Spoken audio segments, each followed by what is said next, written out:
Kiena Dawes, An Echo of Many, Part 1. Hello, I'm H.G. Tudor.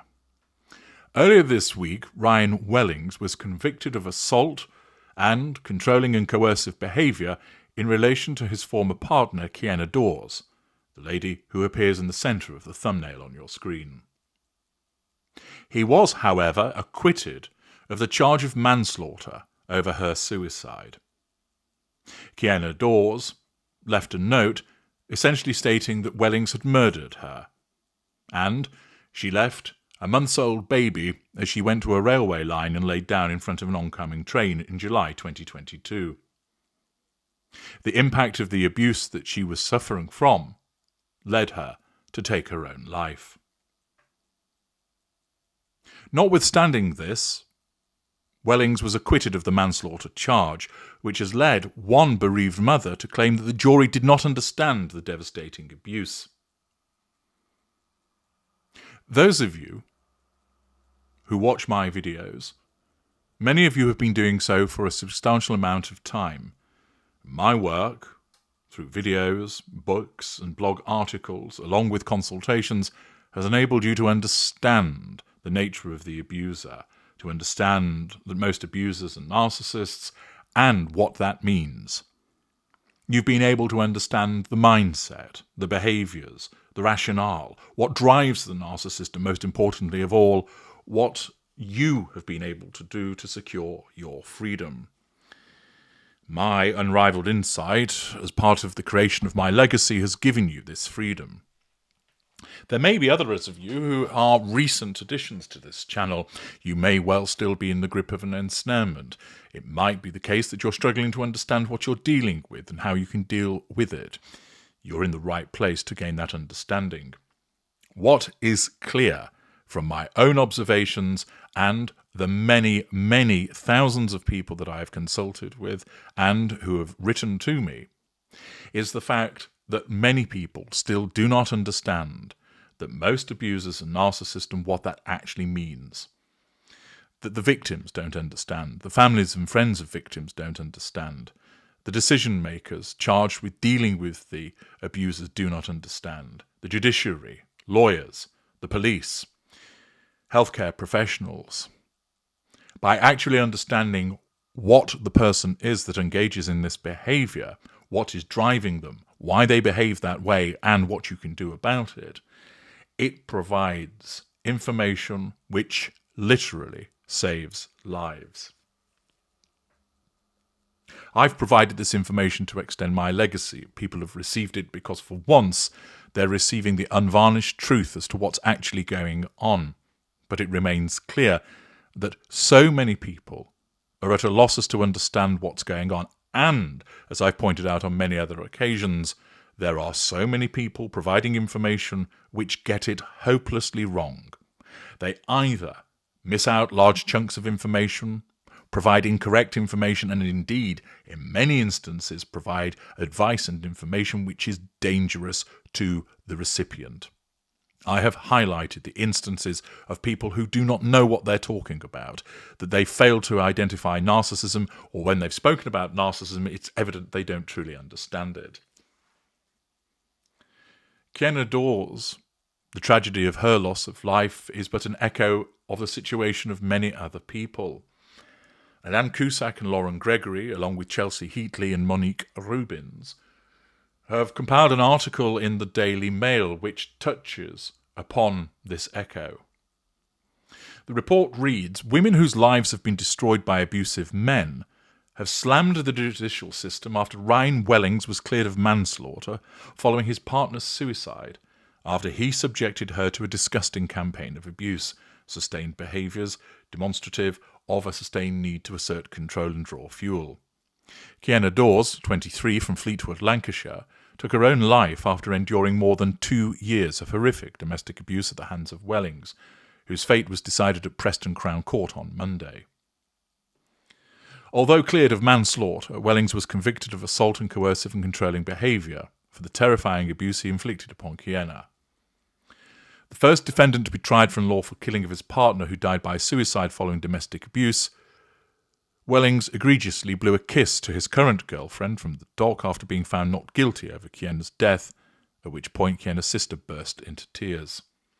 The verdict has caused uproar among Kiena's loved ones after the mother of a baby girl wrote in a heartbreaking suicide note, "I was murdered.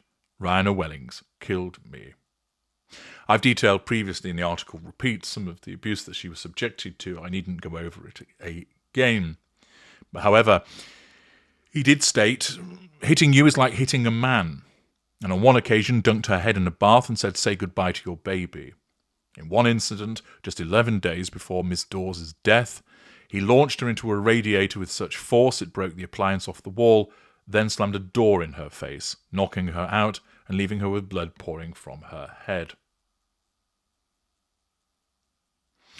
Now, victims of domestic abuse and families of women who took their own lives following abuse at the hands of their partners have opened up about the pain they have been caused by abusive men and slammed the verdict in Wellings' case.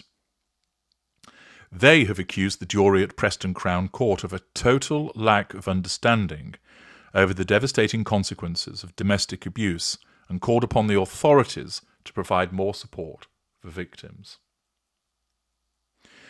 Sharon Holland, 51, stated she has barely stopped crying since Wellings was cleared of Kiena Dawes' manslaughter after her own daughter took her life in February 2023 following horrific abuse from her partner. Chloe Holland, 23, that's the young lady that you can see in the top left of the thumbnail, died by suicide after she had endured months of physical and psychological abuse from Mark Masterson. Masterson, 26, controlled Chloe's appearance, control through appearance, isolated her from friends, a common manipulation to make it easier to assert control over the intimate partner primary source, and caused psychological abuse and encouraged her to kill herself during their relationship. On one occasion, Masterson assaulted Chloe with a dumbbell, physical assault, assertion of control, before handing her a knife and ordering her to harm herself. In his brutal beatings, he deliberately gave her black eyes so she would be unable to see her baby son. Physical abuse, triangulation. He even put a tracking device on her phone which prevented her from escaping him and ensured he could claw her back into his clutches on the occasions when she did break free from him. Hoovering. Assertion of control. Just before her death in February 2023, Chloe reported Masterson to Hampshire police, who opened an investigation. But due to the severe psychological impact of what she endured, she took her own life. Masterson was arrested and charged with coercive and controlling behaviour, to which he pleaded guilty in October 2023. He was sentenced to just 41 months in prison. Chloe's bereaved mother Sharon opened up shortly after Masterson was sentenced to raise awareness of how domestic abuse can have fatal consequences. Now campaigning to make homicide by a coercive control a specific crime in the United Kingdom, Sharon slammed the length of her daughter's abuser's sentence while describing how his horrific actions affected Chloe. "No amount of time in prison will bring my daughter back, but less than 5 years for contributing to her death just is not fair."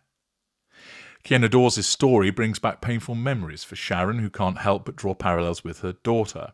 She said, "Since the verdict came in, I've been crying on and off all day. I feel so angry." Kiena's case echoes Chloe's so much, and I'm heartbroken the family have not received justice for what he did to her. Another child has been left without a mother due to abuse. There's such a stigma around suicide and what leads a victim to take their life. People need to understand the toll abuse and coercive control has on someone's mental health. The jury clearly did not understand the devastating effects coercive control has on a person's mental health. Watching the videos of him laughing after being charged with manslaughter disgusted me. And blowing kisses to his girlfriend and smoking in court after the verdict was read, does he have no remorse for his daughter no longer having a mother? Well, the short answer to that is, as you know, no. What sort of person does that? It's horrific. You know that this is the behaviour of a narcissist. You know that it's the behaviour of an individual with pathologically ingrained behaviours that necessitate the utilisation of manipulations, both benign and malign, to assert control, to draw fuel, to seek character traits and residual benefits. You know that this individual cannot change. You know that this person has no emotional empathy. You know that this person is hypersensitive to threats to control and responds often in a malign fashion to regain that control. You know that this is often a perception of the narcissist where there is no true threat to control, but it's from the perception of the narcissist which results in the behaviours that flow from it. It's evident that this lady, Sharon Holland, does not fully understand the nature of her daughter's abuser. By asking what kind of person does that, demonstrates that while she is looking to campaign in relation to making homicide through coercive control and abuse a criminal offence, that she doesn't grasp precisely the nature of the individual. Another individual affected is Tracy Kand. You'll see her in the top right of the screen. She was driven to attempt suicide as a consequence of abuse from her ex-partner.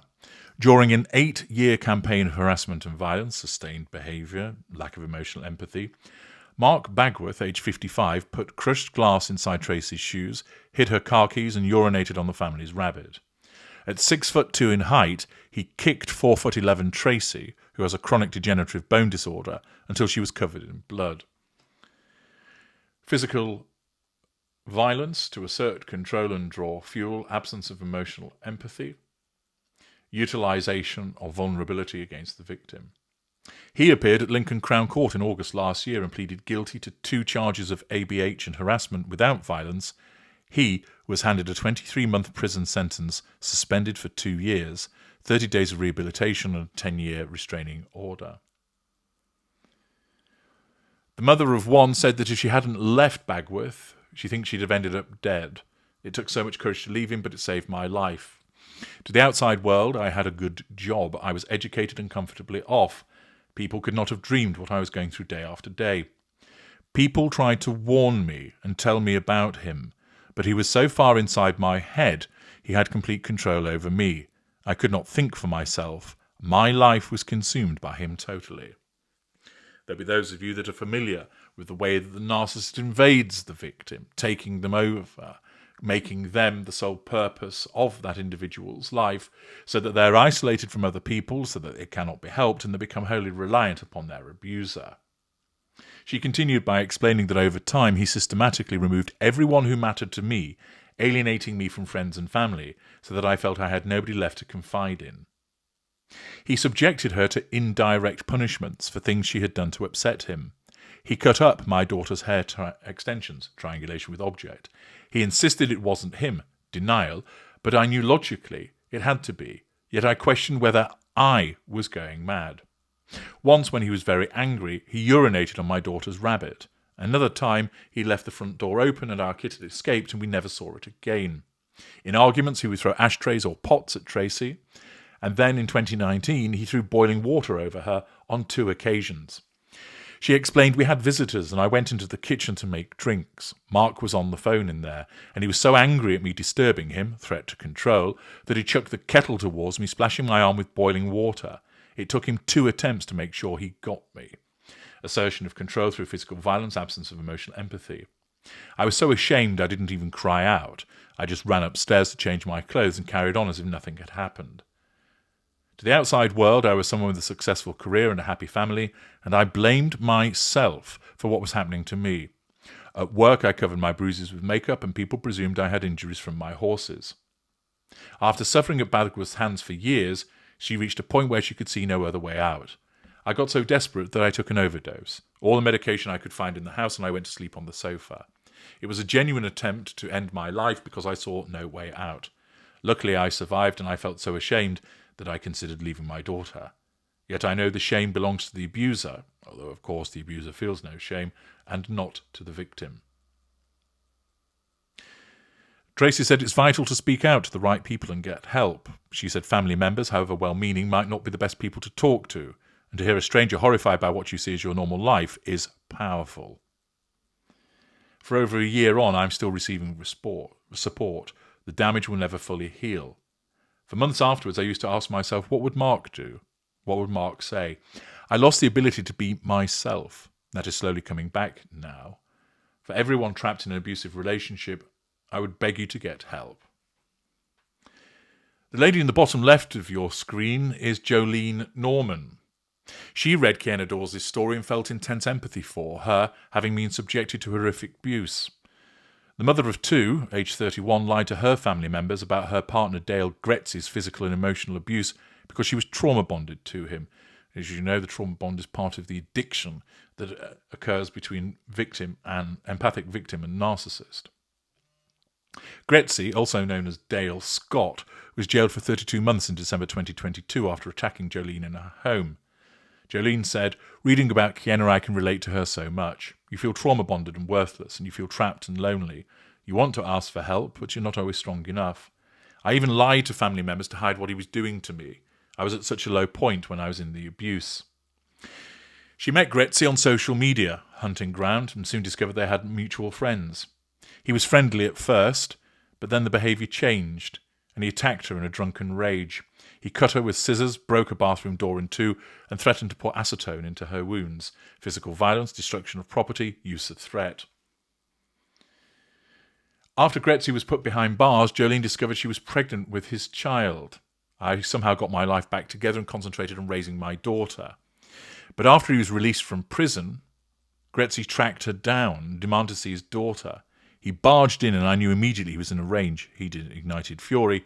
He was furious. He had ended up in prison because of what he did to me. He saw it all as my fault. Blame shifting. Our daughter was asleep upstairs and Dale was grabbing my hair, pulling me back into the room every time I tried to run away from him. He punched, kicked and slapped me, assertion of control through physical violence, and it was only when I somehow found a superhuman strength to push him out of the window that I was saved. It was a ground floor window which was already partially open, so I just shoved him and out he went. I closed it quickly and called for help and he was arrested. Gresty once again appeared at Chester Crown Court in December 2022 and was convicted of ABH and breaching a restraining order. Threat to kill and non-fatal strangulation were left to lie on the file, meaning there was enough evidence to bring a charge against him. But the CPS decided it wasn't in the public interest to proceed. He was jailed for 32 months. Jolene explained, "I've learned to spot the signs of an abuser and I never put myself in that position again." Reflect on Kiena's case, she said, the police have victim support and domestic violence advocates, but are they doing enough? I was failed and I think Kiena was failed too. Now she has left her child behind because of a monster. The fourth individual is Richard Spencer, who will be familiar to those of you who had seen previously my Prison Boss Narcissist series and also the repetition of that following his television programme, My Wife, the Abuser. I needn't go into the circumstances of Mr. Spencer's abuse, but safe to say he's a male victim, and there are many male victims of narcissists who abuse. And if you want to understand more about what he went through and how he similarly did not understand what he was dealing with, you can watch those series. What is clear here, there are 4 victims of abuse, a further 1 who took her own life as a consequence of it, and 3 survivors. But in each instance, notice the narcissist is not mentioned. The behaviours of the narcissist are not mentioned. Some individuals talk about knowing the signs of an abuser, but it remains to be seen whether they truly understand what they are dealing with. You will know from the statistics that these 4 individuals are but a drop in the water of the number of people who are abused repeatedly by individuals who are narcissists. The ability to spot the red flags, the black flags, and to know what you're actually dealing with and what you should do is life-saving information. And that's why it becomes all the more important for videos such as this and associated work of mine is shared and disseminated far and wide. That enables people to understand truly what they're dealing with so that they avoid the mistakes and that they go down the correct route. These are just a handful of examples that show the echoes of what has happened to Kiena Dawes and how work such as mine is hugely important to ensure people truly understand what it is that they're dealing with. I'm H.G. Tudor. Thank you for listening.